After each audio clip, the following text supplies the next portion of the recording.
So I know that I haven't been posting in a little while, but I can explain.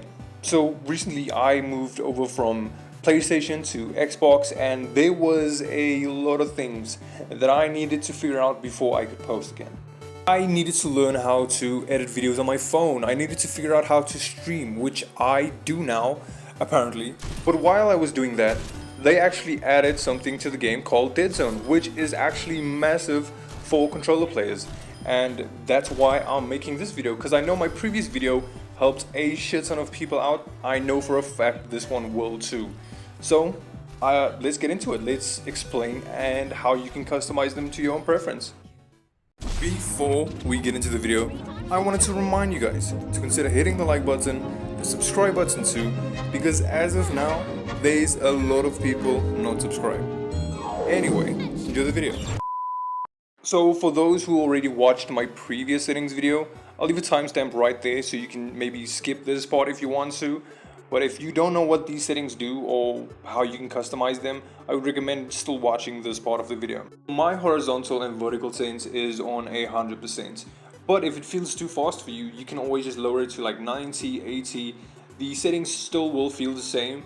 It's just gonna be a tad bit slower if that's what you want.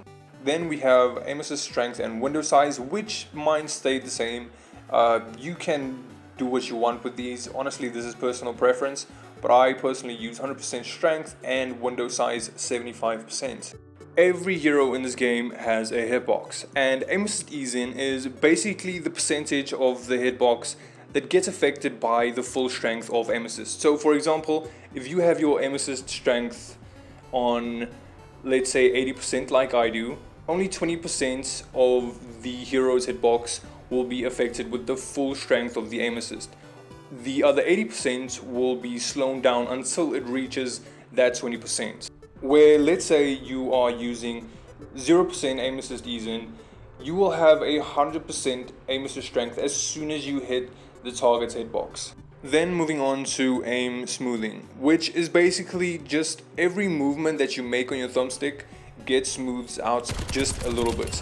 So let's say you are struggling to shoot long range, this just makes it a little easier to keep track of people when they are a fair distance from you. I'm on fire. Might have used too much light. Then we have aim ease in and dead zone, which kinda goes hand in hand. So let me explain.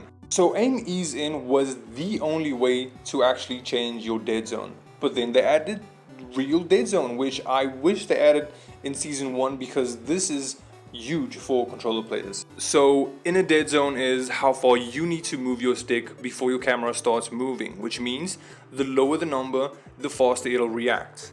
And then obviously the higher the number, the slower it'll react. So let's say your inner dead zone is on 0.90, you will have to move your thumbstick 90% to the side to actually just simply move your camera.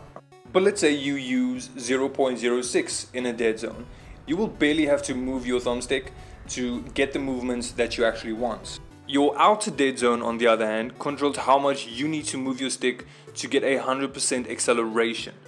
So the normal value of your outer dead zone is 100% basically. So if you want your full acceleration, you would need to move your stick entirely to the side if you want your full acceleration. Where let's say you use your outer dead zone on 0.10, you would need to move your thumbstick 10% to get your full speed, which makes your aim very wonky. Don't do that. I do use both of them though, but not on the same stick.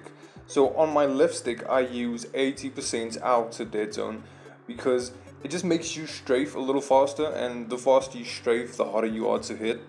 And I use my dead zone inner on my right stick just to make the aim ease in a little bit more responsive. If you want it less responsive, you can just make it higher than 15, because then that would be higher than the original value. Last but not least, I would recommend using override instead of add, because adding just makes your already existing settings slower, unless you just want your left stick outer dead zone to be a little faster for your strafing. But other than that, I couldn't really find much use for it. But yeah. This video took me a hot minute to make, so if you would do me a huge favor, hit the like button if it helps you whatsoever, and you know, share it to your dog shit duo. Maybe they can get good. I don't know, but yeah, if you guys want to see me stream on Twitch, I don't have a good schedule yet, but maybe I'll get one sometime. I don't know. Go drop me a follow, and I'll be seeing you guys next time.